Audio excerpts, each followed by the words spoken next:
আসসালামু আলাইকুম। এখন জানিয়ে দিব দেশ বিদেশের আলোচিত সংবাদের শিরোনাম। সোমবার মিডল ইস্ট আইয়ের প্রতিবেদনে তথ্য বলা হয়েছে, সিরিয়ার প্রেসিডেন্ট বাশার আল আসাদের ওপর থেকে নিষেধাজ্ঞা তুলে নেওয়ার সম্ভাবনা নিয়ে আলোচনা করছে মার্কিন যুক্তরাষ্ট্র, সংযুক্ত আরব আমিরাত। ইরান থেকে সিরিয়াকে দূরে সরিয়ে নেয় এবং লেবাননে হিজবুল্লাহর কাছে অস্ত্র পাঠানোর পথ বন্ধ করে দেওয়ার লক্ষ্যে এই আলোচনা হচ্ছে। সিরিয়ার ওপর দেওয়া মার্কিন নিষেধাজ্ঞা 20 ডিসেম্বর শেষ হতে যাচ্ছে।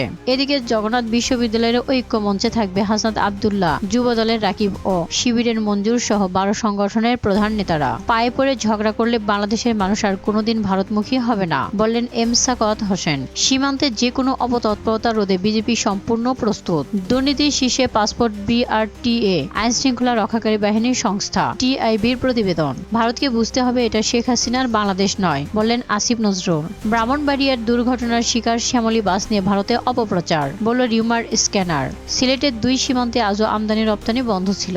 আওয়ামী লীগের দৃষ্টিতে বাংলাদেশকে দেখা